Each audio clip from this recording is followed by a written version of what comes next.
first up this morning. Before there was Miller Park, before there was County Stadium even, there was Milwaukee's major sports venue for 64 years. It was Borchert Field, where many famous athletes and entertainers all crossed the same legendary home plate. We're super thrilled now with baseball historian Bob Buege.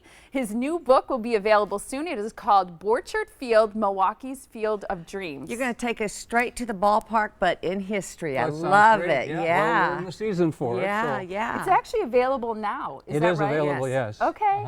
And tell us a little, I mean, this is fascinating when you think about all the legends who've crossed that plate. That's right what here in amazed Milwaukee. me when I did all the research. I never saw this ballpark. I was 6 when it was torn down. But I was just amazed at all the really famous people that played there, both baseball and other sports too, football. It's an Football exciting too. place, yeah. So we are talking about people, I mean, you bring up the names there in our prep for reading and talking to you today.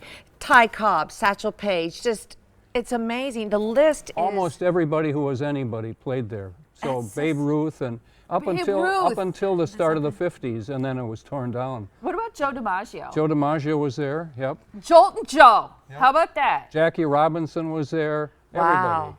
That's really, really incredible. Do you have a favorite? I mean, or is there any story that you particularly love? Well, one of my favorites has nothing to do with baseball, actually. The 1922 balloon race was amazing. Really? And it started from Borchert Field. But there are so many. And it was like a hot air balloon race? Yes. Okay. Yes. Okay. And look Coal at the gas. ladies. A lot of people know a movie. Oh, the Women's League. So that's Yeah. the other really neat thing about the history of this. We have members of the Negro League that played here, the Women's League. So tell us a little bit about that. How much popped up in the research? The Ladies League was formed in 1943, and it was formed by Philip Wrigley of the Cubs. And he did it because most of the men were off in the war, and he wanted to keep baseball going. So they had a team that was formed. He paid for all of this, and they formed a team in Milwaukee in 1944. Well, it took a long time for them to decide on a name, and by the time they had, the newspapers had already been calling them the Schnitz. A Schnit was a short beer.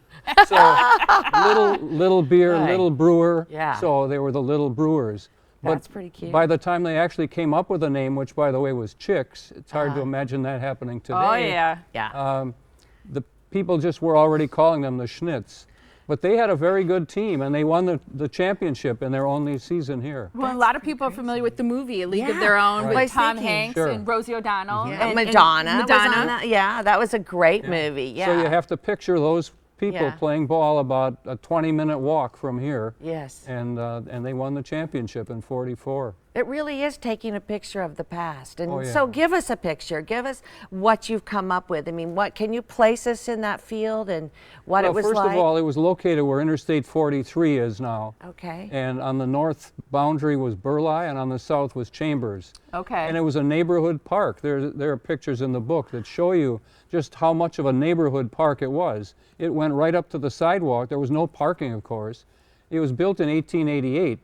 So there were only 38 states in the United States at the time, and there were no cars, so obviously no parking. So it was just crammed into that one little block. And Look at the video. Isn't that something? that video is interesting. There's not a lot of video footage available of it. And how close the houses homes were right there. And it The reminds you homes- of Wrigley Field. Yeah. Even more so, sure. Yeah. Well, a lot of the homes along there would get hit with baseballs all the time. And there was one player that actually hit a home run through his own window. Nuh-uh. So, yeah. That's like got to be less likely than a hole-in-one on a golf course. Ted Gullick was the guy. But Now, this footage here was taken by a guy from WTMJ, George Kasdorf, who I think is still living. I haven't met him. Yes, But I he believe- is. He is great. Cameraman Dave says, yep. And he, well, there's a picture of his camera in the book, but they only had 2 cameras for WTMJ at the time, and one of them was at the ballpark. That shows the priority, They televised every home game for 1948 and 1949, which is amazing. It is. Because there were so few TVs. I don't know if you even know when television started in Milwaukee. Probably don't. not. December 3rd, 1947. And that was when WTMJ went on the air for the first time. And so Amazing this was a that we had 2 cameras and two one of them cameras. was there at the field. Dedicated to the well, sports. WTMJ yeah. was the 11th station in the country. It was the 7th city, but there were a couple of cities that had more than one team. Amazing. Who's your favorite player? I just have to ask. I mean, the historically, old-timers? of the old timers and current. Yeah, who do you love? Well, currently, I guess all the Brewers. I mean, Yeah, of course. probably equally. I mean, there's no one particular one that stands out, but that's the team. Or the other way of saying it is whoever's playing the Cubs at the time. Everybody, Like of that. I course. mean, that's of just the course. way it is in Milwaukee. We And have how this- about from the past? Oh, from the past. There's so many. And they weren't necessarily baseball players, but the big names, Ty Cobb was here, and Babe Ruth was here, and like you mentioned, DiMaggio. And I can't say there's just one. There were a number of football players that were very famous also. So Red Grange played there. There were people like George Halas, Curly Lambeau. All the big names in football were there also. That is amazing. And so the Yes. book is Stories from Milwaukee's his legendary ballpark, and right. it's available now. We've got spring training going on, opening day coming up. Molly, this couldn't be a more perfect time to get you ready for baseball season. I absolutely agree with you, Lauren. You have a great book launch event that's happening April 5th at 7 p.m. at Boswell Book Company. Love it. It's right there on Downer Avenue. And then you have a book talk and signing happening May 11th at Books and Company, which is located in Oconomowoc, so people can meet you, Correct. hear more about the history, ask questions even. You can go to Wisconsin History. Sorry, I did not put on my glasses. My producer's like, really? WisconsinHistory.org/WHS Press. Correct. Sorry, I should have That's put on very my good. glasses Great. for that. Thank you so Great. much. Well, thank you.